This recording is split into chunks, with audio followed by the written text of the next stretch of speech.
This podcast is brought to you by Most Valuable Podcasts, leading the league in podcasting entertainment. What's up, Real MVPs, Ricky Widmer here, and of course, you guys know it, I'm all by myself, back for another primetime podcast, and before I get into the whole spiel of what I'm talking about today and what to promote before each segment, I gotta apologize to you guys, because ever since the Brandon leaving the primetime podcast, me moving in kind of this home studio so I don't have to always travel to the studio that we kind of use for the MVP normal podcast, been a little bit inconsistent with the recordings of these primetime podcasts, looking to get more into that schedule starting this week, so coming back the normal usual time for the primetime podcast was right now on Tuesday, so I just want to get that out of the way. I'm sorry to you guys who expect me and kind of come to us for the college football coverage and the draft coverage that we provide here on the Primetime Podcast, but got a jam-packed show.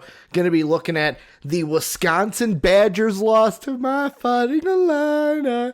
What up? Did I expect them to win? No, I didn't expect them to win at all. When Sean told me the score, I thought it was 40-7, because that's usually what happens to Illinois. But we finally got a win, our biggest win since 2007 when we beat Ohio State. I'm going to talk about that, what it means for the Big Ten race, kind of the race in the West and the East, and then also what it means for the college football playoff, because that's going to shake things up in the college football playoff. Also going to take a look at Joe Burrow and his draft stock. Is he all hype? Is he for real? Could he be a top 5 pick? I'm going to go ahead and take a look at that, especially with how the Tua injury might also fit into that. And then last but not least, I'm taking a look at the Atlanta Falcons. Last time I did a primetime podcast, took a look at the Miami Dolphins, and you guys seem to like that. So I'm going to take a look at the Falcons. Right now, they would be, I think, a top 3 pick. I think it's the Bengals, the Dolphins, the Falcons, the Redskins, and then the Jets after tonight's loss to the Patriots. I'm recording this during the fourth quarter, and the Jets are going to lose. No way they're going to come back and win that one. So I'm going to take a look at the Falcons and which prospects they could look at if they end up with a top 5 pick at the end of the year. Before I get into everything, though, make sure to check us out on Patreon, patreon.com/mostvaluablepodcast. That is how you help support the channel. Make sure that we can do things better for you guys, coming at you with weekly podcasts. You can join our Discord server, Discord server for as low as $1. You can suggest topics and ask your questions to the podcast for us to answer at the $5 tier.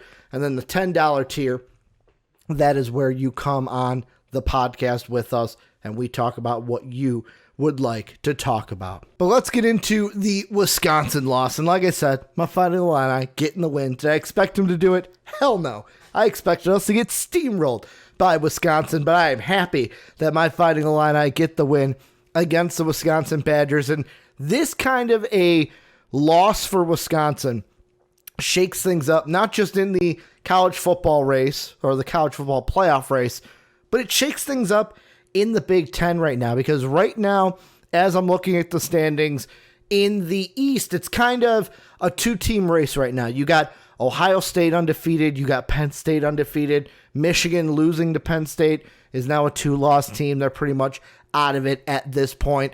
And then in the West, this kind of makes things a little bit more interesting because Wisconsin already has a loss. They're going to have some interesting games coming up on their schedule. But not only that, you have Iowa, who's a 2-loss team in the conference right now. They now, hey, with Wisconsin losing, hey, maybe if we beat Wisconsin, we get our hat back into the ring for this Big Ten title. And then, of course, you have Minnesota, who to me is surprisingly at 7-0, undefeated in the conference at 4-0, but I'm going to get into them in a second, where really in the East, this doesn't impact the East too much in my mind, because the East is going to come down to Ohio State and Penn State, and even if, let's say, this weekend, because Ohio State and Wisconsin play each other, let's say Wisconsin goes into Columbus, goes into the Horseshoe, and upsets the Buckeyes. Even if the Buckeyes lose that game, the Buckeyes could just beat the Penn State Nittany Lions on November 23rd, and boom, all is forgiven. They'll have one loss. Of course, they'd have to beat Michigan and Rutgers and Maryland to do that. They would only need that one loss to beat Wisconsin. But really, I see that Penn State-Ohio State game being the game that decides it between the two East opponents. This loss, though, shakes up the West in the Big Ten so much because the remaining schedule for the Badgers right now, this weekend, I already mentioned it, they go into Ohio State. The 26th of October, they will be in Ohio State, the undefeated Buckeyes playing right after they lost to Illinois. I'll be completely honest. I'm not buying the Badgers in this one. I'm betting the Buckeyes. So I'm thinking the Buckeyes are going to win this game. Badgers, I'll be honest, with this loss, I think the season's kind of over for them because I don't think they're going to beat Ohio State. Iowa, they could still win. I know because it's a home game. I think that one is still a close game, but the Badgers could come out with it. And honestly, I am not buying the Minnesota Golden Gophers. I'm going to get into their schedule when I get to them, but I think with this Illinois loss, the Wisconsin Badgers are done because really the only loss that I had for them on their schedule in the preseason, if they were going to win the West, was this Ohio State game. And now they're probably going to have two losses. And, Minnesota, even let's say they beat Minnesota, if Minnesota goes undefeated until that very last game, that's November 30th, that those two teams play, if Minnesota goes into that game undefeated, it's going to be not a mattering or not a big game because Wisconsin will have two losses in the conference if the Buckeyes do get it done. I know I'm talking like that game has happened already, but I see no chance. The Buckeyes are on such a roll that I think the only team that has a chance to beat them in the Big Ten is Penn State. I know Penn State looked really good against Michigan, and I know what you're saying, Ricky. It's a Harbaugh team. Michigan looking bad, Penn State looking good. I think Penn State's the only team in this conference that has a chance to beat Ohio State. I think they will be the ones to probably come out of the Big Ten, and it's probably going to be undefeated. Then you look at Minnesota, that team that right now is at the top of the Big Ten. And I look at them, and I'm going to be completely honest. I ain't buying the Golden Gophers. And the reason why, their wins right now, I'm just going to list them off in case you're like, Ricky, I haven't been watching much Minnesota football. Let me know who they've played. Well, they won by 7 points to South Dakota State. Really tough opponent there. Then they went on the road to Fresno State. It took double overtime, and they won 38-35. Yet again, real tough opponent there. Tougher than South Dakota State, but a really tough opponent there. Then Georgia Southern, they won 35-32. Again, real tough opponent. I'm loving this tough schedule from the Golden Gophers. Then they played Purdue, 38-31. Big Ten games, I'm not really going to get into schedule. We all know the West is weaker than the East. We're going to move on from that. Then they play Illinois. They thrashed Illinois 40-17. That one was in Minnesota. Then they played Nebraska, yet again, at home in Minnesota. Beat them 34-7. And then they played Rutgers this past week. On the road, they won 42-7. My point being, and I know Minnesota fans, the beginning when I was talking about your non-conference schedule, I was going to turn you off there. And I apologize for that, but really I don't, because to me the biggest criticism I have for Minnesota is who have you played? You haven't played anybody. Purdue hasn't been that good this year. Illinois has been trash except for this win against Wisconsin. And really, I'm looking at it, and the only reason we pretty much beat Wisconsin in my mind is this was the type of team, the Wisconsin team, how they're built. This was the one offense that Lovey's defense is built to beat. So it put us into a good situation. Now, I know the players had to make the plays, and they ended up doing it, and that's part of the battle as well. But I mean, really, We're not, just because we beat Wisconsin, we're not a world beater type of team. Rutgers, not a good football team. Like they've always been bottom of the Big Ten. And then Nebraska, they're probably your toughest opponent, I would say, that you've had on your schedule so far. But if you look at the schedule coming up for Minnesota, this next week, it's still another easy one. Expect them to go 8-0. And you know what? I'm going to say it's not that easy. I'm going to backtrack that comment. I expect them to go 8-0.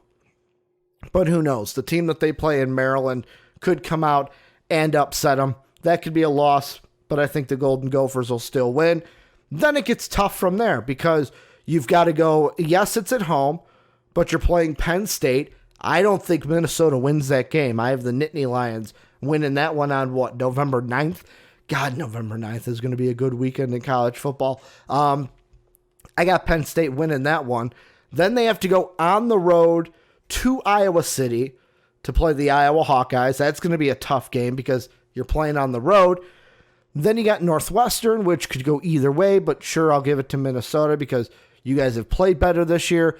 And then you end the year November 30th against that Wisconsin team. Yes, it's in Minnesota, which helps you out. But I look at it and I just, to myself, I think, number one, season's going to come down in my mind to that Wisconsin-Minnesota game. And I don't think Minnesota is going to be the team to come out of it because in order for Minnesota to do that, they would have to run the table until the Wisconsin game, and I don't have them winning against Penn State. And if they lose against the Iowa Hawkeyes, in my mind, they're out because I don't have them beating Wisconsin as well. So that's why I'm not really in on the Gophers. Now, you may be saying, Ricky, what does that mean for Wisconsin then? If Wisconsin can get back into the Big Ten title game, I'll get there in a second. Patience, young Padawans. I got to talk about one team first, Iowa. Their remaining schedule, Northwestern, should be a win for the Hawkeyes. Then they go into Madison. That's going to be a tough one, like I mentioned, with the Wisconsin side. That's going to be a tough game. Since it's in Madison, you'd like to edge the needle a little bit towards the Wisconsin Badgers because up until this past week, they've looked like the better team. Then they play Minnesota. Then they have Illinois, which I guess anything can happen, but let's be honest, Illinois was playing at home. It was homecoming week. There were a lot of things that tilted into the side of this upset if you really do think about it. And then they've got Nebraska. So for me, I think that Iowa's going to be out. They're going to probably lose to Wisconsin. They'll beat Minnesota, but they'll have too many losses in conference. Here's the way I see the Big Ten playing out with this loss, and that's going to kind of bring us into the college football playoff side of this. And the way I see it in the East, it's going to come down Penn State, Ohio State. If you put a gun to my head, I'm going to say Ohio State wins the East. On the other side, I think that right now, if I had to say it, Iowa loses to Wisconsin, which writes them off. They have 3 losses in conference. They're not going to make the Big Ten title game with 3 losses. Wisconsin, I think, can win out the rest of their... I won't say win out. They're going to lose to... They could lose to Ohio State, win out from there, which would put them at 2 conference losses. Then you've got Minnesota. I think they lose to Penn State. That's 1. And I think they lose to Wisconsin, and that's 2, which would put them the same amount of losses as Wisconsin, but it would let Wisconsin into that Big Ten title game. So how I see the Big Ten rolling out, Wisconsin, you're probably looking for like, Ricky, what's our playoff hopes? They're dead. Unless you guys win out, they're dead. Because if you lose to Ohio State this weekend, you ain't getting into the playoffs with 2 losses. I'm sorry. So in my mind, I could see a 2-loss Wisconsin team winning the West, getting into the Big Ten title game, getting a rematch with the Ohio State Buckeyes. And then from there, it's what does that game mean? That one game mean for the playoff? Well, if Ohio State wins, goes undefeated, they're probably in the playoff. Otherwise, if Wisconsin, a 2-loss Wisconsin team, beats Ohio State, then that means the Big Ten's probably not being represented in the college football playoff. Because let's move over into that last part to kind of end this and put a kibosh on it. I'll give the top 7. So, no, the top 6. The 4 that would be in the playoff right now. I know they're not college football playoff rankings. It's just the AP top 25. I'll give the top 6 because that'll be the 4 in, the 2 out. And then I'll kind of give my thoughts moving forward. Number 1, obviously, Alabama. Number 2, LSU. They stay the same. Clemson and Ohio State flipped this week. Ohio State's 3rd. Clemson is 4th. So if the playoffs were to start today, if we use this, Clemson would play Alabama. Ohio State would play LSU. Then the 2 teams to kind of just be out of it, you've got Oklahoma at 5, Penn State at 6. Let me talk about the teams that are out of it. Penn State, once they lose to Ohio State, they're out of the running. Then you look at Clemson, then you look at Oklahoma in my mind, and Oklahoma, if you look at their schedule, they should win out. However, look at the strength of their schedule in my mind. That's going to be something that I think that plays into it because, I mean, their best win, in my opinion, has been Texas. But Texas, they, to me, have been kind of, although they have 2 losses, and one's against LSU, that looks like a really good loss, and then Oklahoma is a good loss as well. This is a team that West Virginia took them to the brink. Les Miles in Kansas almost beat them this weekend. So all Texas needs is one bad loss, and that's bad on Oklahoma. Oklahoma the rest of the way, the Thundercats of Kansas State. I know they're Wildcats, I like calling them the Thundercats. Their only ranked opponent right now is ISU, Iowa State, but that could change by the time that they get there. If Iowa State, I'm sorry, I forgot about Baylor. The Iowa State, they're at 23, so if they lose for some reason, boom, they can get knocked out of the rankings. That means Baylor is their only ranked opponent left. I see Oklahoma going undefeated, and then at that point, just putting their resume into the hands of the committee. Alabama, LSU, that's going to be a big one because I think that the SEC race, there's going to be 2 conferences that decide the college football playoff in my mind this year.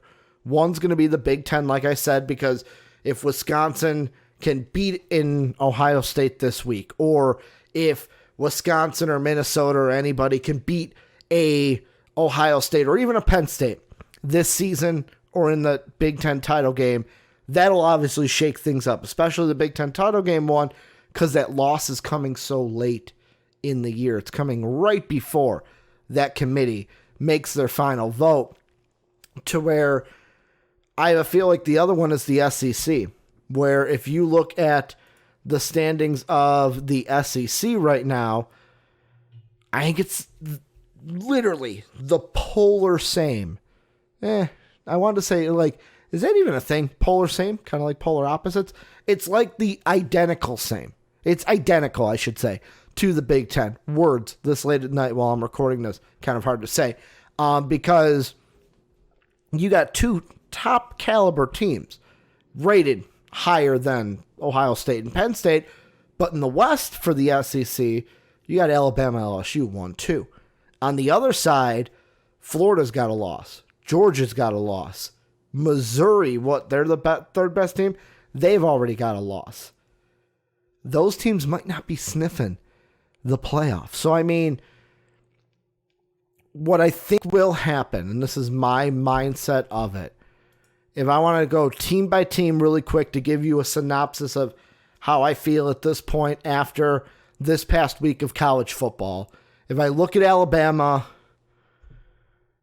really it comes down to me. Could Auburn beat Alabama? Yes. Yeah, it's in Alabama. It's in or at Auburn this year. Iron Bowl's usually a tough one. Coin toss it because of that rivalry is so fierce. I'm going to say that the only loss I could see Alabama taking is LSU, because there's a possibility that Tua doesn't play in that LSU game. And if Tua doesn't play in that LSU game, I'm siding with the Tigers 110%. Like, if Tua's not playing against Joe Burrow, I expect Joe Burrow to have a really good game. Maybe not 5-4 touchdown good, but 2 touchdowns, no interceptions, beats the Crimson Tide without Tua on the field. And obviously whoever loses that game, in my mind, is sitting at home, not playing in the SEC title game. LSU, I look at it, they've got Auburn this weekend, but it's at home, so I'll favor the LSU Tigers at home this week against Auburn. However, that one could be a sneaky upset special. Really, for them, it's the same thing. It comes down to that Alabama game, and whoever wins that game is playing for the SEC title. And I think whoever plays in that SEC title, even if it's against Florida, if it's against a Georgia, I think they win that game. However, there's a possibility whoever loses that game could benefit more than the winner if that winner loses to, let's say they play Georgia and they lose to Georgia. That is going to spiral, especially if it's a one-loss Georgia team and they're knocking on the door.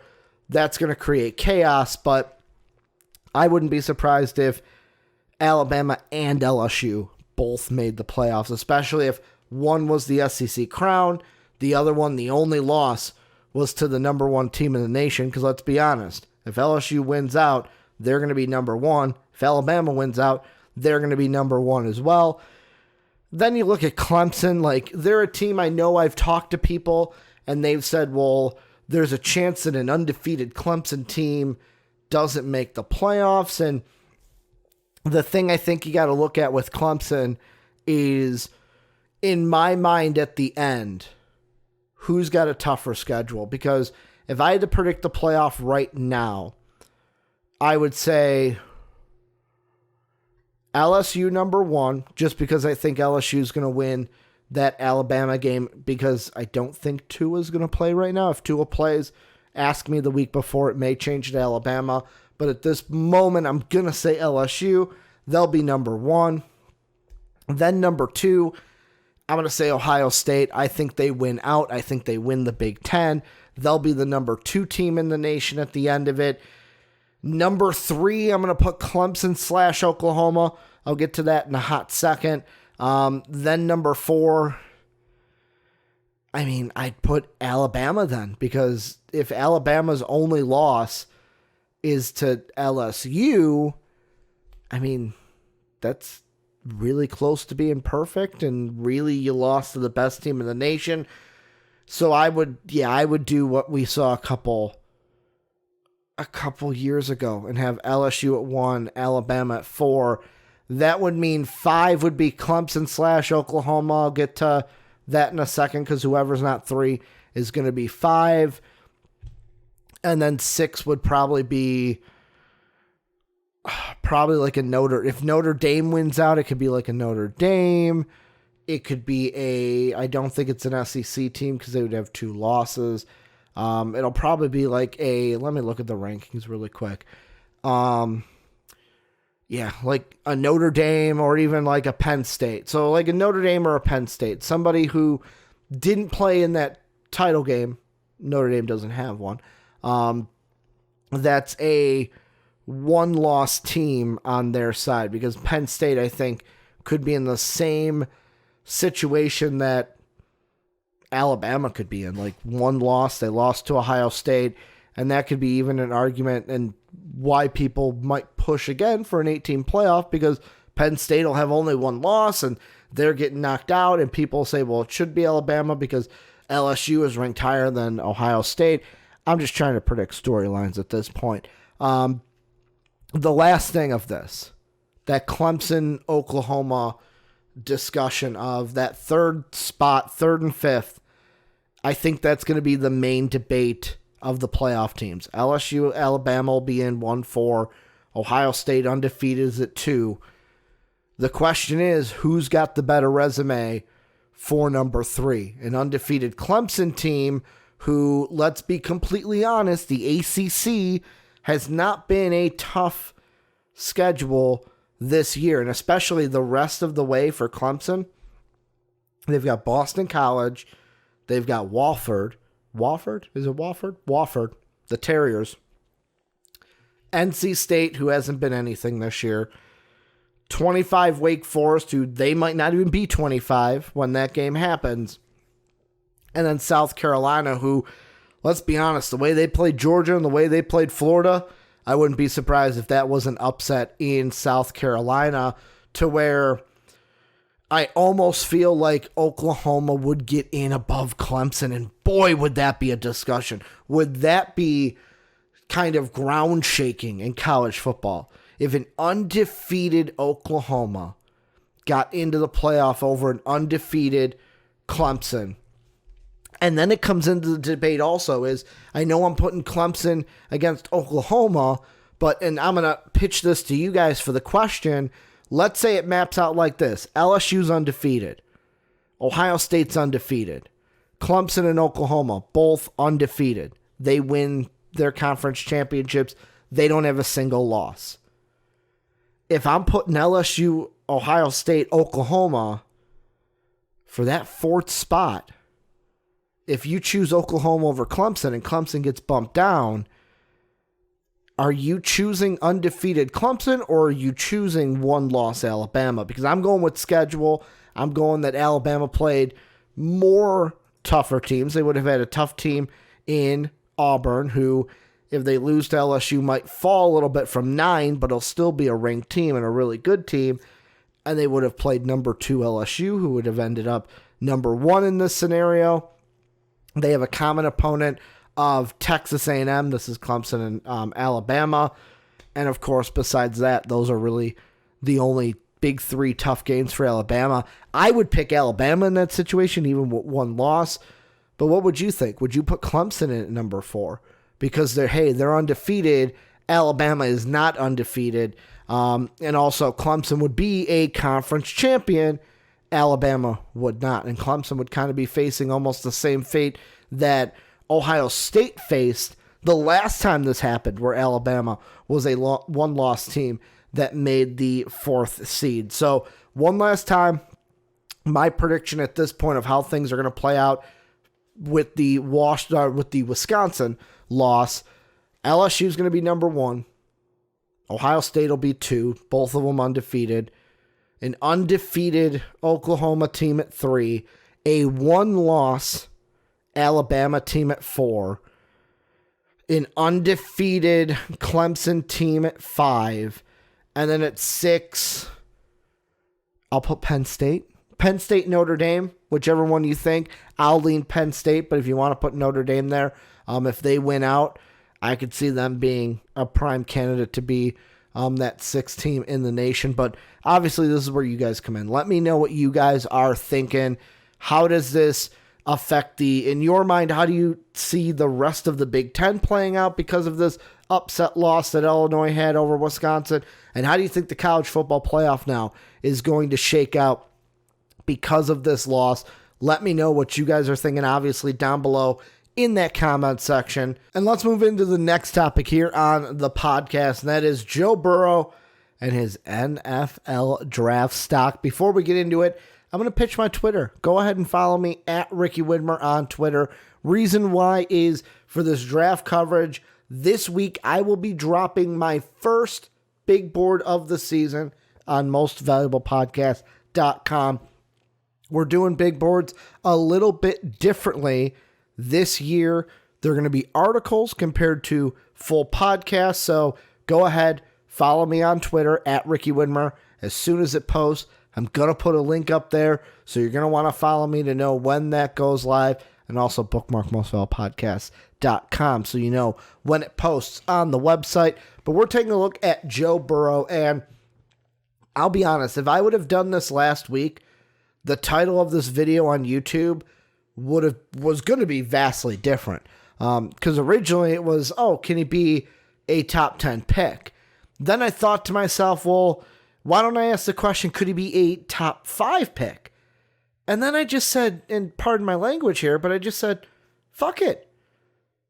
Could Joe Burrow be the number 1 overall pick? Like, let's go balls to the wall here. Let's have this discussion right now. Because the hype machine is going crazy for Joe Burrow. So why not, why not feed into that hype machine? Why not have this discussion now? And I know there's some people out there that'll just want to shut it down. No, Joe Burrow will not be the number 1 overall pick. However, I'm just going to come out. I've got the heavy ammunition in my back pocket.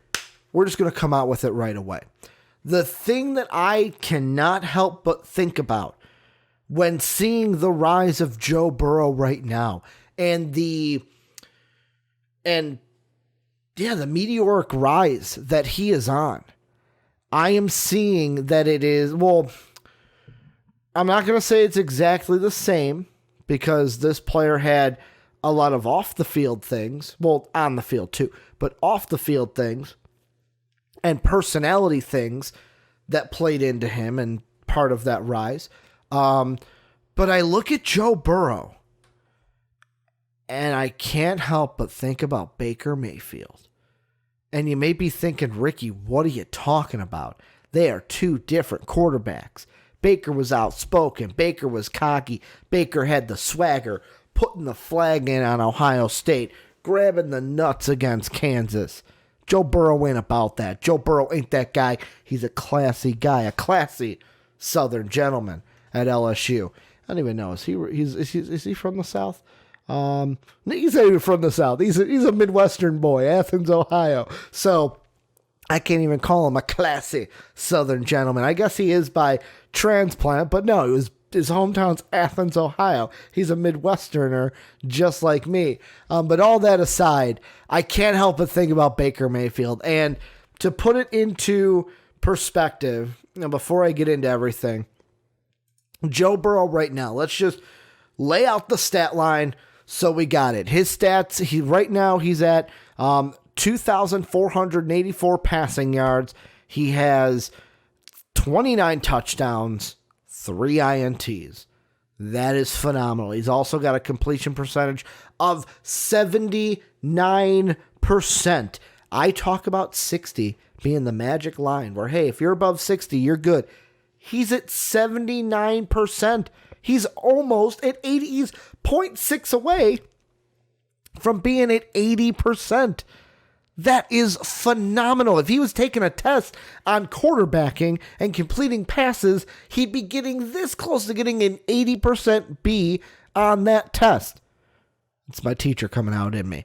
But you look at that to his year before, last year, his junior year, first year at LSU, he's about 400 yards behind what he had last year. Last year total, he had almost 2,900 passing yards. He's already eclipsed the touchdown numbers, only had 16 last year, and he had five interceptions all of last season, and he was only completing 57.8% of his passes.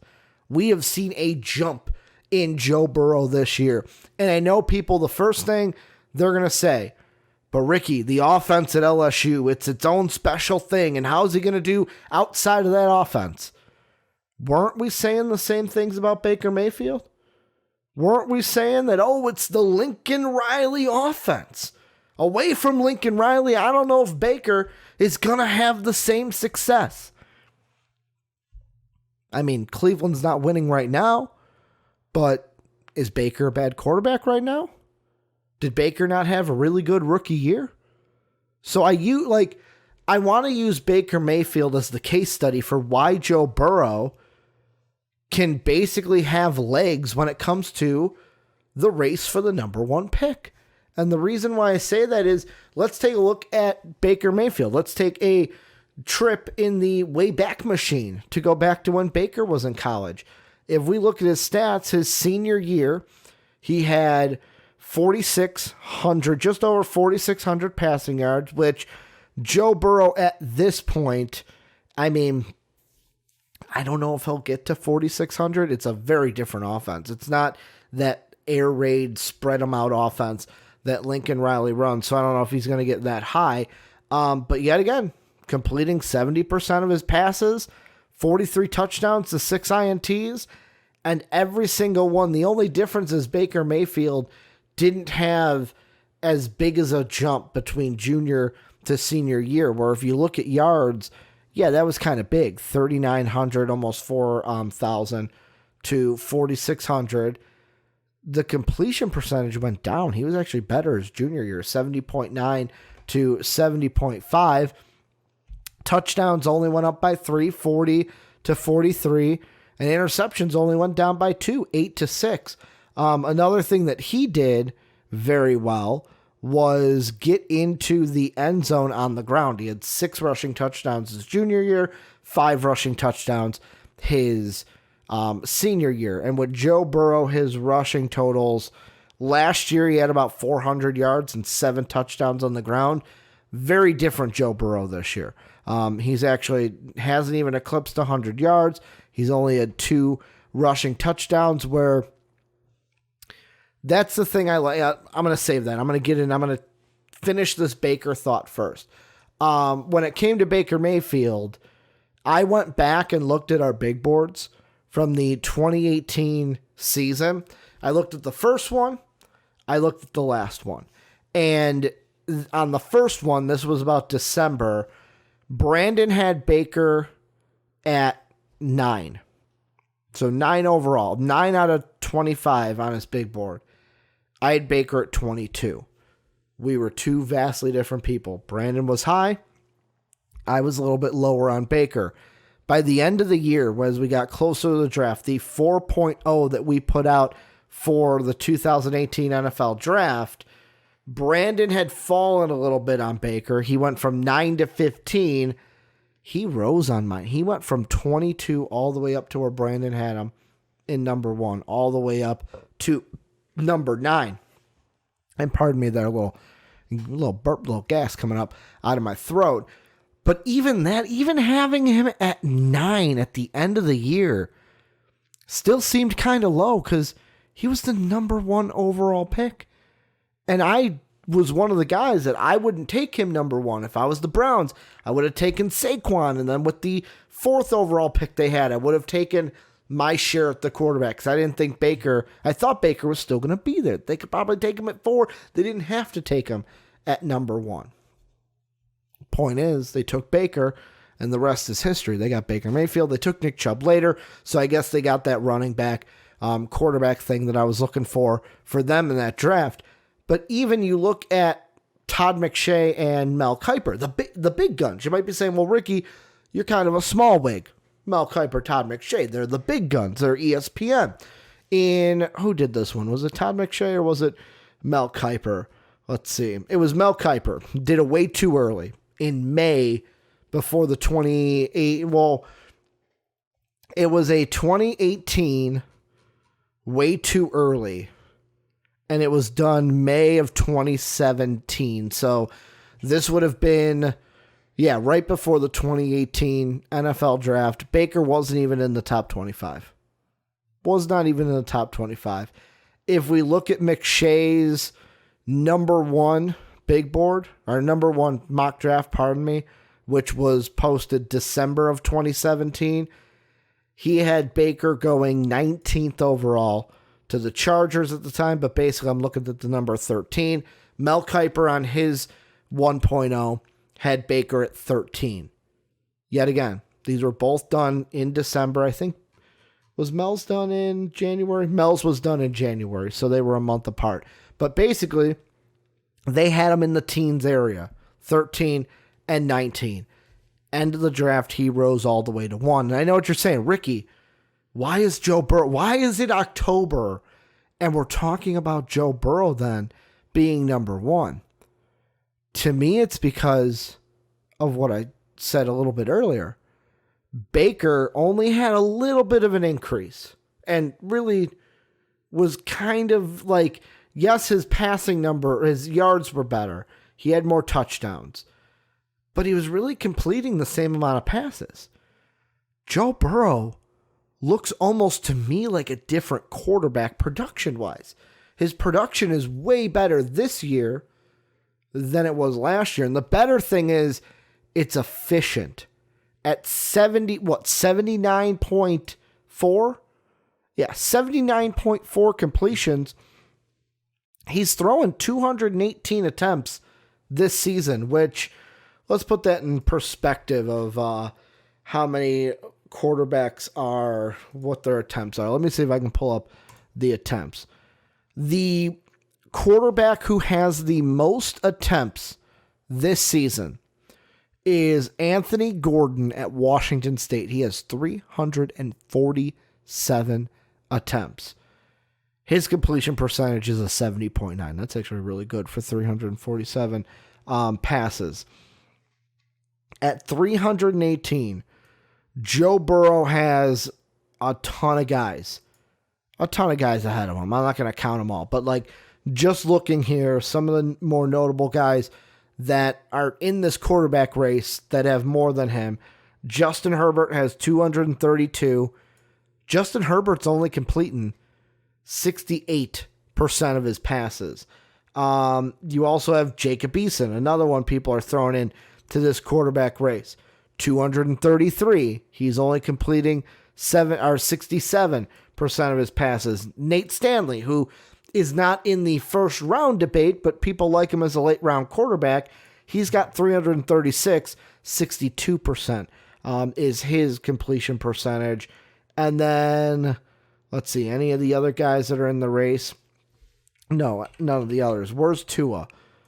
Tua's only thrown 194 attempts, and he's completing 74.7. So Tua is in the same boat as Joe Burrow. Not a lot of attempts, but he's completing them. And I know what you're saying. Well, Ricky, they've got good teams, good game plans, good coaches, and they're good quarterbacks. Of course, they're going to have high percentages, but I feel like Joe Burrow's on the meteoric rise he's on right now because of how much of a gap there is between these year's stats already, what they could be at the end of the year, and last year's stats. Like, give it 2 games, and Joe Burrow will probably break the amount of yards he had last year. He's already done it for touchdowns. He's got, 2 more interceptions, and he's even than last year. And the big thing that's different is his rushing, and that's where I almost got into it early. I'll get into it right now. The thing I like about Joe Burrow is I feel like the big thing this year that he's showing us is one of the things we harped on Lamar Jackson for is he's a runner, not a quarterback. And I'm not saying Joe Burrow was in that discussion, but we always look at these quarterbacks and their pocket awareness. Are they the guy that's going to stand there? Like Sam Darnold today in the Monday night game against the Patriots. There was a play, an interception that he threw back in the end zone where he threw it off his back foot. It was absolutely horrible. Sam, you're on my fantasy team. I love you to death, but it was a horrible throw. Good thing I didn't start you this week and I went with Phillip Rivers, but you're still my boy. I ain't going to drop you in that keeper league. I'm going to keep you because you're my rookie. Well, my sophomore, but you know what I mean. My young gun at quarterback. But point being, it was a bad throw. And you look, he had a wide open lane to the left. Instead of throwing off that back foot, could have stepped up, ran, got some yards from it. However, with most of these young quarterbacks, how much have you heard, oh, well, he gets a little frantic in the pocket and then scrambles out of it? I don't see that with Joe Burrow. However, what I do see and what this year kind of shows is last year relied on his legs, obviously, a lot more. The attempts that he had, let's see, let me pull up his attempts because I got rid of his stat page on my computer. Let's see, Joe Burrow. Let's go to stats here. Yeah, 128 attempts last year. So, like, he was obviously running the ball a lot last year. This year, only 39 attempts. He's not doing it as much. However, when I watch his film, the early film that we have, the thing that he does well is he can run. So it's like, hey, I'm going to stay here in the pocket. I'm going to first look to pass, but hey, I can use my legs. I can get into the end zone. I can do that. And in the NFL, that opens, we see all these RPOs, these run pass options to where he is going to, I think, fit like a glove in that system or in an RPO system because he's got the legs, so he can hurt you with his legs. Is it going to be Lamar Jackson or Michael Vick type of hurt you with their legs? No, but he's got that ability. So you got to prepare for that. He can also throw it down the field. So it's like he's the type of guy where he'll fake the handoff. Well, you got to keep the running back. You can't just leave him because what if he's going to hand it off? And then it's like, okay, I got to trust his legs because he can run it, but he can also pass it as well. And some of his great throws, he can throw on the run. And the thing that I love is his strength of, there were a couple where he can do Carson Wentz did this in the Sunday night game where he can even roll out. He's a righty, so he can roll out to, what would that be? Yeah, he could roll out to his left and turn his body and throw on the run. That's really hard. I could never do that. I would always be like, hey, I got to run with my body so I can have that throw. I couldn't turn my body enough as a young quarterback. Obviously why I never played in college, never got to play in the pros because I wasn't good enough. But he can do that. And that's what I like. And I think that fits with what teams are trying to do in the NFL. The only thing is he's not in an offense that was like a Patrick Mahomes spread, a Baker Mayfield spread, a Kyler Murray spread offense. And I don't think that's going to hurt him, but it's a little bit different where he has the ability, but he's not going to be that guy that just huck it, chucks it 5,000 yards on a season. So here's the true question. Could he be the number one pick? Well, that becomes the debate of, is he better than Tua? And right now, if you look, I'm looking at Tankathon right now for this. On their big board, they got Joe Burrow, 4th overall, second best quarterback. Their top 3 is Tua, Joe Burrow, and then Justin Herbert out of the quarterbacks. If you look at their mock draft side, they've got the Bengals at 1, going with Tua Tagovailoa. They got the Dolphins at 2, going with Joe Burrow. And for me, I feel like we are primed for another, like, there's a part of me that thinks this year for quarterbacks is going to be, let's say it's going to be if you took that 2000 and, I gotta look up the years. One of them's the 2018 draft class. Because that was the one with Darnold and Rosen and Baker and Lamar. Gotta look up the other one. Okay. So the 2 draft classes I think that this one's going to start to emulate is it's going to have a little bit of that 2018 class, but also a little bit of that 2015 class. And when I say that, think back to 2015. There were 2 big quarterbacks. There was Jameis and there was Marcus Mariota. And how I feel is you're going to get a little bit of that 2018 because I think Tua and Joe are going to separate themselves. They're going to be at the top, playing in the same conference, playing head-to-head. We're going to compare them a lot more. But Justin Herbert's still good. Jake Fromm is still good. Then you get to like the Eason territory, the Eason territory, the Jalen Hurts territory. Where Jalen Hurts could be another one that I think will rise as the season goes on because he's been really good this year as well. The flair from the 2015, though, is I think that the big 2 at the top, we are going to compare Tua and Joe and dissect them and compare them. Which one goes number 1? Which one goes number 2? And that's why, could Joe Burrow be the number 1 pick? Yeah. I think he could.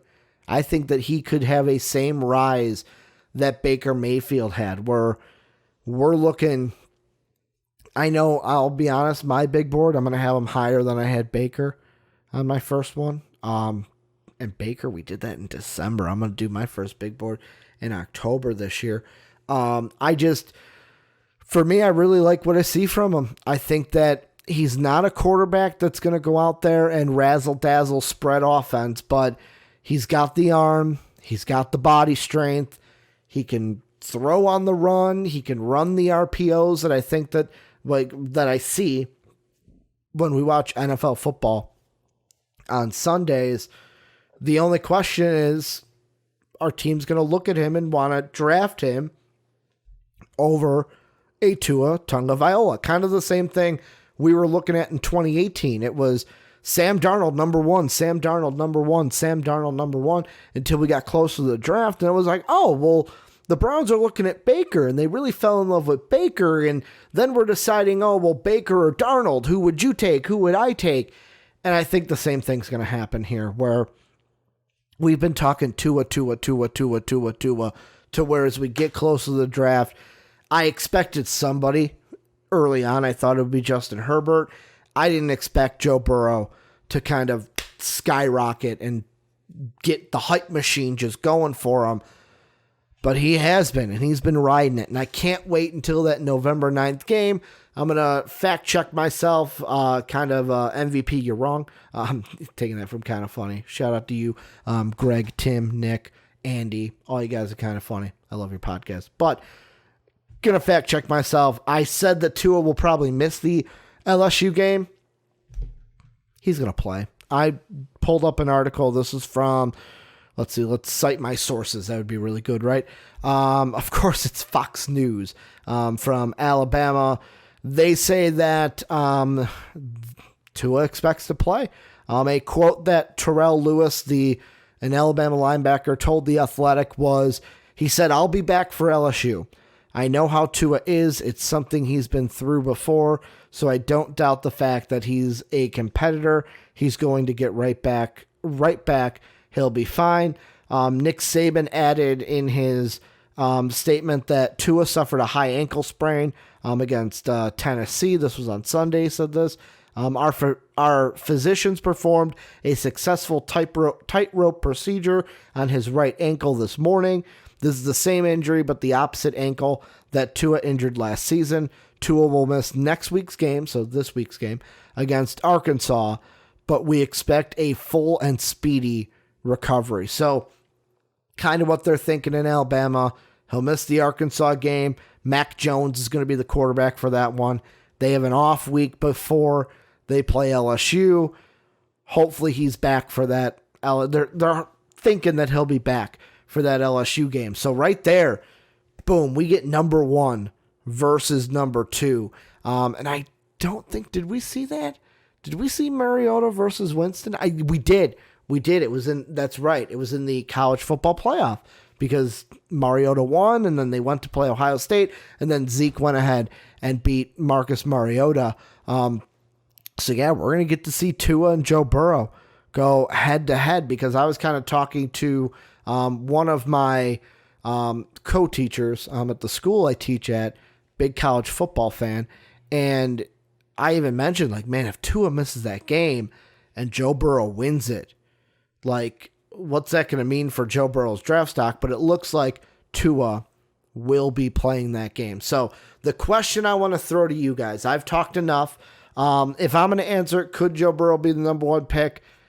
I think it is. I think we're already headed to it. It's going to be either number one Tua and number two Joe, or number one Joe, number one Tua. I think that's where we're headed. They're going to be the top two quarterbacks that we talk about. Justin Herbert will then be a third, because I just think Oregon's being forgotten this year with the loss that they had early on. They're not really, in my mind, not having that national spark. So Justin Herbert, I think, will be the third one. But, I mean, I think Joe and Tua are going to be the two we talk about all the way up into the draft, unless, like, a Jalen Hurts throws his hat, pun intended, because he plays for Oklahoma, into that discussion. But I want to know what you guys think. Could Joe Burrow be the number one pick? Am I crazy for bringing up this hype topic on the podcast? Let me know what you guys are thinking, obviously, down below in that comment section. But let's move into our last topic. The last thing I'm talking about here on the podcast before I get into it, make sure to give us a follow at twitch.tv/mostvaluablepodcast. Twitch is something eventually these podcasts that I'm doing are going to be live on Twitch. I got my OBS right in front of me. That's how I'm recording this. And when the podcasts go live, when we flip that button, I've got my OBS here that I'll be streaming instead of recording. And I've got the chat here, so obviously you guys will be watching, can talk to me while I'm doing the podcast. So if you bring something up, I can then kind of react to it, and we can kind of have that discussion a little bit forward and more prevalent here on the podcast. So make sure twitch.tv/mostvaluablepodcast. You give us that follow, and if you have Amazon Prime, if you're not throwing that free sub at anyone, why don't you throw it at us? But what I'm doing here to end the podcast is I'm taking a look at a team in the NFL and who they could look at in the NFL draft. Did it with the Dolphins. People liked it. People liked it. People didn't like my opinions, but you guys watched it, and the watch time was pretty significant on it. So, I mean, why not do it again? And last time I did it for the Dolphins, if you want to check it out, it's right up there. I apologize to Dolphins fans for forgetting offensive tackle is a big need of yours. I guess you got to protect that nice, shiny quarterback if you're going to keep Josh Rosen as your guy, and you can take an offensive quarterback or offensive tackle. Yeah, an offensive quarterback, Ricky. They're all offensive quarterbacks. An offensive tackle with any of your first-round picks. But today, what I am doing is I'm taking a look at the Hotlanta Falcons. The Hotlanta Falcons. The Atlanta Falcons. Right now, the Monday night game between the Patriots and the Jets is over. So the top 5 picks in the NFL draft, if it started tonight, would be number 1, the Cincinnati Bengals. Number 2, the Miami Dolphins. Number 3, the Washington Redskins. Number 4, the Hotlanta Falcons. And then number 5, the New York Jets. And what I'm looking at when it comes to the Falcons is which prospects could they target if they end up with a first-round pick. Because, I mean, if I would have, yet again, I had this planned for last week. I ended up not being able to do it, obviously holding it off for this week. This is a team, I did not expect to be 1-5 right now. 2, there was a point where I'm like, hey, I may have this discussion. This team turns it around. And, well, turn it around enough to where they're not a top 5 pick, and then it's irrelevant. But then Matt Ryan goes down, and Matt Ryan's injury, like, if he's missing significant games, then, I mean, this team could get worse. And, I mean, you look at their next few games, they play Seattle, then they got the bye. Then coming out of the bye at New Orleans, at Carolina, Tampa. That'll be a tough one in the division. New Orleans, Carolina, like they have like straight 1, 2, 3, 4, 5 division games. 5 of their 6 division games right out of the bye. So things are not going to get easy for the Atlanta Falcons. This may be a topic that is prevalent all the way through the rest of this year, but right now they would be the 4th overall pick. And who could they target? To me, there's a couple prospects that I'm looking at. The first one I want to get out of the way because every time I've looked up the Atlanta Falcons, I almost said Atlanta Hawks. I was like, what? That's basketball. Every time I've looked up the Atlanta Falcons, for some reason, why? Like, Falcon fans, can you help me out here? Because obviously, I'm just a Viking fan that's living in Chicago, so I'm far away from my finger on the pulse when it comes to the Falcons because I'm not a diehard Falcon fan like you guys are.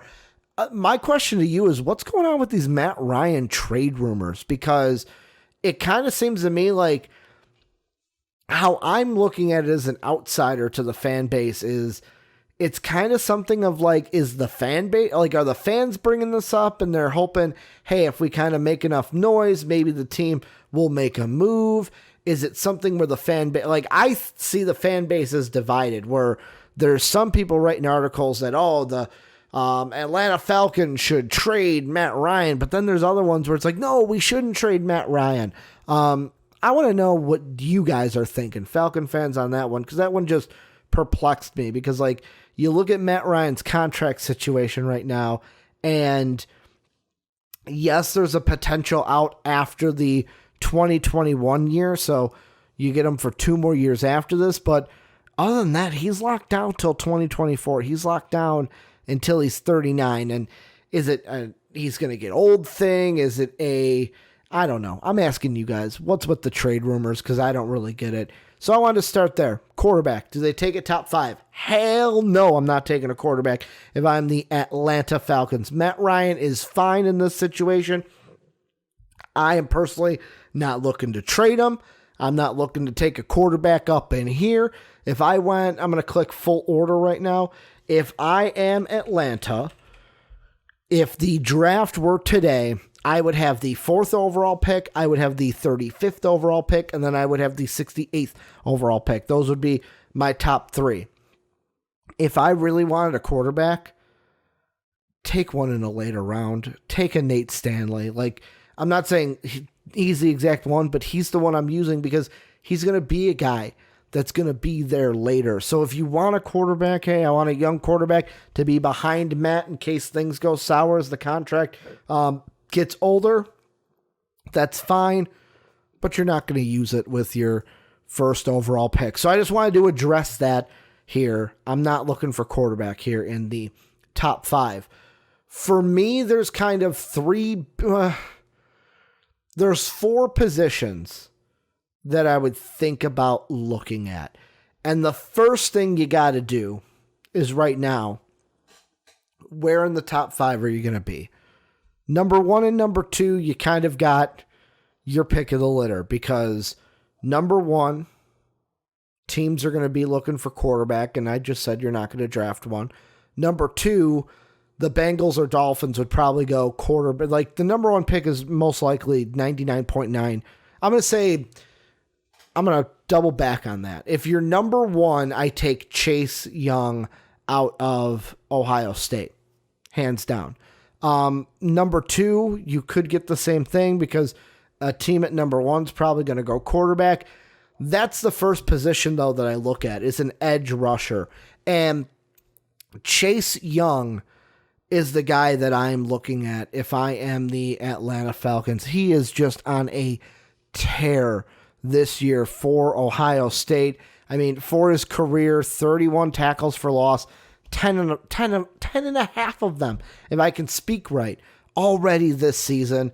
He's got a total of 9.5 sacks. He's 1 sack away from the most that he's tying last year, which was the most that he's had in his career. Dude is a freaking beast. And for me, if I'm looking for a pass rusher, hands down, that's the guy I'm looking at, Chase Young. And I mean, if I'm the Falcons, you can get him at 1, you can get him at 2, you can get him at 3, because if you didn't listen to the Joe Burrow, if you're just coming in on YouTube, the Joe Burrow segment I did, I think quarterback is going to be 1 and 2 in the draft, unless it's a team like the Falcons that doesn't need a quarterback. So really, if you're 1, 2, or 3, Chase Young is who I'm going with, because I'm looking at the team this year and your defensive ends, because the 2 guys that I would target are defensive ends in the, here, let me double check real quick. Yeah. Defensive end type of players. You've got right now on the depth chart, injuries could be a thing. I know there's one that I'm going to bring up later on, but I mean, right now you look at it and it's like you've got Alan Bailey and then Takaris McKinley, who you drafted a couple years ago. You look at the sack numbers so far this year, they are not too good. Your leading sack guy is Grady Jarrett, who has 2. Then you have Vic Beasley, who has a sack and a half. You have Adrian Claiborne, who has 1.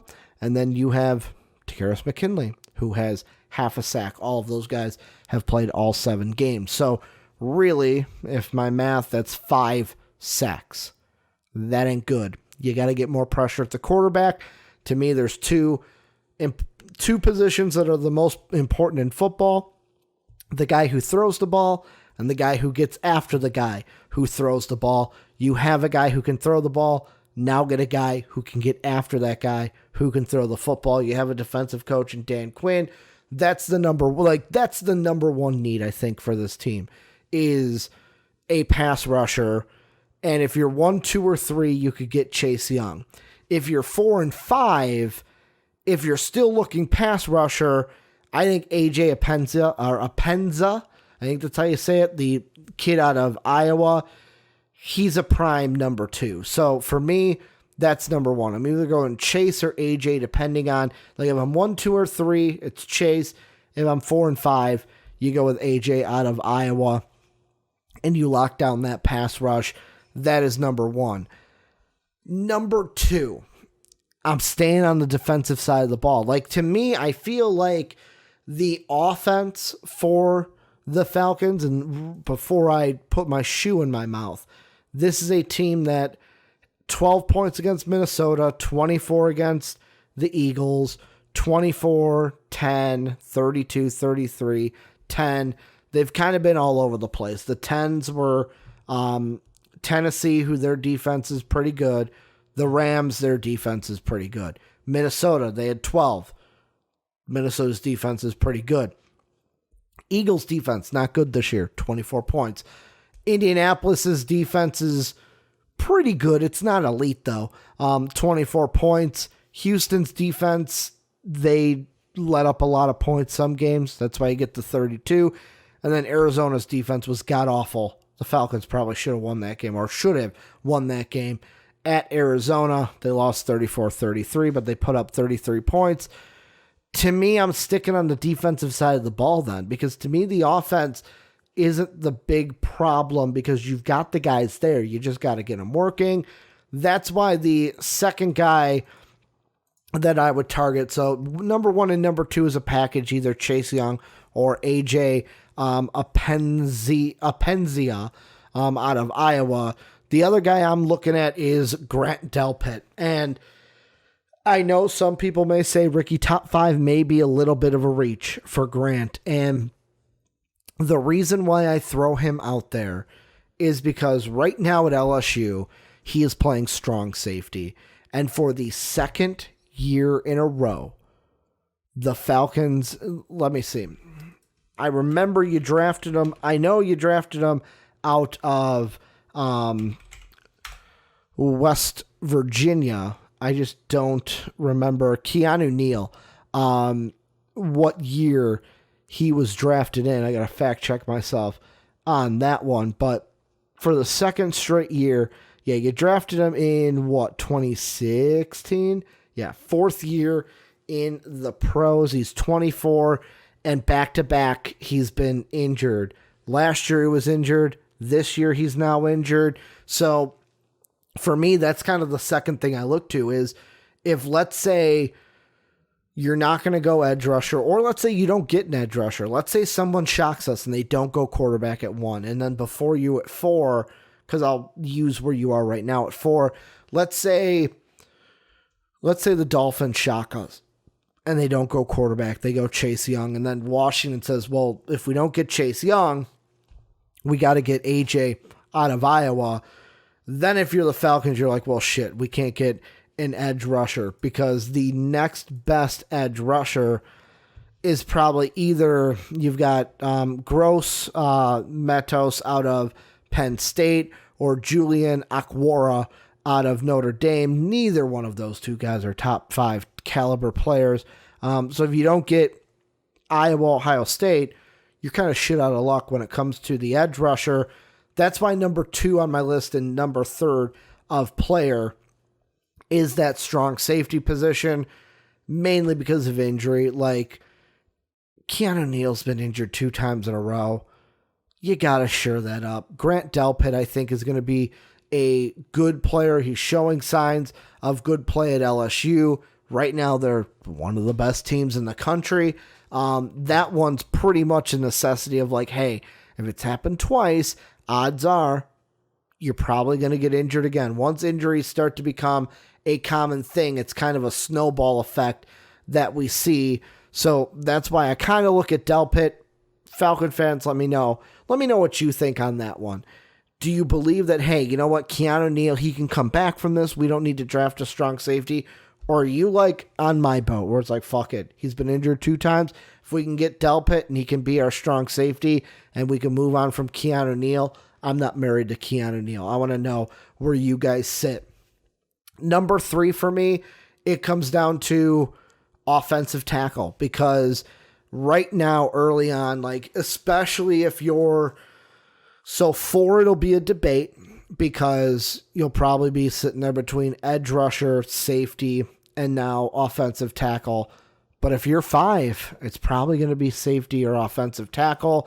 And if you want to go with somewhere on the offensive, getting a guy like Andrew Thomas, he's probably the top 5 guy that you're going to get, unless you get like a Tristan Wirfs, I think is his last name, how you pronounce it, offensive tackle out of Iowa. Unless he starts rising, I'm leaning towards Andrew Thomas, though, that offensive tackle, because like you look at the numbers right now, Matt Ryan has been sacked 19 times this year. And you might sit there and go, 19 times, that's not that bad. But when you put it into perspective of guys who have been sacked more than him, let's see, 1, 2, 3, 4. There are 6 guys that have been sacked more than him. At 21, Deshaun Watson. At 23, you have Kyler Murray and Joe Flacco. 24, you have Andy Dalton. And then at 25, both Jameis Winston and Marcus Mariota. So, like, you look at that and it's like, yeah, 19 don't look bad, but even the guy at like 8 who's been sacked 18 times, Daniel Jones. 17 is where you get to like Russell Wilson and Lamar Jackson. So it's like 19 isn't terrible, but 19's not great, because you look at the other side of it. Teddy Bridgewater, only 11 times. And I know it's like, Ricky, you're kind of being nitpicky here. It's only 8 sacks. Tom Brady's only been sacked 10 times this year. Jacoby Brissett has only been sacked 7 times this year. I'm trying to look at guys that are like main starters still. Sam Darnold missed a ton of games. So Patrick Mahomes, before he's going to miss games, only 8 sacks. Jimmy Garoppolo only 8. Derek Carr only 8. So I mean, to me, you gotta get that number down. Andrew Thomas could be a guy you look at to get those numbers down if you want to get less than 19 sacks for Matt Ryan. And then the last one, I don't even think, like, this is so far of a wild card one. Like, this is the wild card pick that I throw out there, but it's based on pure talent, and that's Jerry Jeudy, because I've got 2 defensive, now 2 offensive in mind. Up till this point, there's a reason why you've been going with what I've been saying. Edge rusher, you have 5 total sacks. You need to get after the quarterback. Safety, Keanu Neal, he's been injured now. This is his 2nd year. You might want to draft a guy who can take over for him, because it might just snowball and become a thing. Offensive tackle. Oh, well, we've given up 19 sacks this year. We might want to bring that down. This one is purely just a let's add some strength to the receiving core. And I say a wild card because you don't, like, I don't think you necessarily need it, but it wouldn't hurt, because, like, I look at it, and also the funny thing about it is that Jerry Jeudy would then be your third Alabama wide receiver in that wide receiver core. Julio Jones, Calvin Ridley, Jerry Jeudy. But I look at it and it's like, if you look at the depth chart for the Falcons right now, your top 3 receivers are, and I'm talking wide receivers, of course, you got Austin Hooper, who's your tight end, who Matt Ryan really likes throwing to, but you got Julio Jones, Mohamed Sanu, Calvin Ridley. That's your main 4, or your main 3. Your 4th would be Justin Hardy. And if you look at the stats this year for the receiving, the most of the targets are going towards Julio Jones. They should. He's your best receiving target out there. But he's only got 560 yards through 7 games. Then the guy getting the second most targets is who I mentioned, Austin Hooper, the tight end. Other than that, you look at it and it's like Julio Jones, out of the 62 targets, he's caught 40 of those passes. Then Austin Hooper has caught 46 of the 55 that Matt Ryan has thrown his way. Whereas you look at Calvin Ridley and Mohamed Sanu, and Calvin Ridley has only caught 29 of the 44, and Mohamed Sanu's only caught 33 of the 42 that he is getting. And after that, Justin Hardy's only gotten 10 targets. Yeah, he's caught 8 of those 10, but he's only got 10 targets, to where Jerry Jeudy could be a guy you look at and you go, hey, you know what? Let's look like Mohamed Sanu. Obviously, he is now the 4th on the targets list. Calvin Ridley, after year 2, let's evaluate him. Do we expect him to make the jump into second target guy, or is that Austin Hooper? Jerry Jeudy, also a very different receiver than Calvin Ridley. I think has a little bit more explosiveness than Calvin Ridley. I don't think it would be a bad pick to go with Jerry Jeudy if you have a top 5. Now, if you're at 4 where you're at now, that's where I throw the wild card situation into things. But if you're sitting there at 5, it wouldn't be a bad pick in my mind. It would add some juice to Matt Ryan and that receiving core. But if I had to put it down of okay, this is for sure what I'm going to do, what the Falcons need to do, top 5, not top 5, wherever they end up, the pecking order for me of their needs is they got to get a pass rush. They got to find some more protection for Matt Ryan. They need to find someone that can step in and fill the role for Keanu Neal if he gets injured again, or can phase out if they're like, hey, you know what? We don't want to deal with these injury concerns anymore. And then I'd say number 4 is boosting up that wide receiver core, because I didn't even mention the contracts. You look at the contracts, obviously Julio Jones is locked down. After next year, Mohamed Sanu's a unrestricted free agent, and he's going to be 32 when he's a free agent after 2020. You also have Justin Hardy, who's a free agent after this year. Like I said, a non-factor though, because he's only had 10 targets and 8 catches through 7 games. And then you have Calvin Ridley, who has 2 more years and a club option left with the team. I think that would be a really good. Austin Hooper also is, if you're going to re-sign him, he's going to be up this offseason as well. So I kind of look at that. Let me take a look really quick at tight ends. Could that be something that not top 5. I'm not saying top 5. Yeah, definitely not top 5, but there's definitely some guys, especially I've been seeing a lot about Jared Pinkney from Vanderbilt kind of rising up some boards. So top 5 picks, like I'm saying, if you're sitting there at 4, I'll say AJ Apenta is the first guy I look at, only because I think Chase Young is off the board by that point. Number 2, I'm going to go with Grant Delpit. Number 3, Andrew Thomas. And then number 4, Jerry Jeudy. Those are kind of the big 4 if I had an Atlanta Falcons big board that I was coming up with for the 4th overall pick, where you guys sit right now. But Falcon fans, let me know, obviously, what you guys think down below in that comment section. Am I right? Am I wrong? Am I on my rocker, off my rocker? You guys have your finger on the pulse, obviously. So let me know what you guys are thinking down below. And that's going to do it for the Primetime Podcast this week. Thank you guys for tuning in, listening on podcast services around the world. We're hoping to get the podcast sooner or later on Spotify. Still in contact with them to figure out how we can get that done, since The RSS feed is through Blog Talk Radio. But I want to thank you guys for watching and listening. Make sure to support us on Patreon, patreon.com/mostvaluablepodcast. You can join the Discord server, join guys like Sam, Pat, Jake, John, Demon King. Demon King, I don't know your real name. Demon King. All of our other patrons like Batalo. I'm trying to think in there. Giannis is in there. I'm thinking of a username there because I don't know your first name. Retro from overseas across the Pacific Pond over in Australia. We got a really cool group there in the Discord group. Only $1 get you into that Discord group each and every month.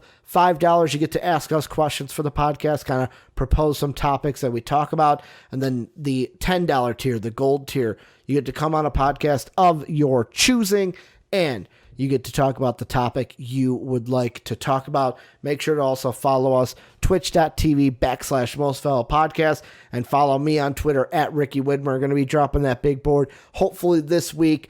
That's the first place I'm going to put it when it is up on my Twitter at Ricky Widmer. So I'm going to sign off. Thank you guys for either watching on YouTube, listening on podcast services around the world, and as always, have a good day, everybody.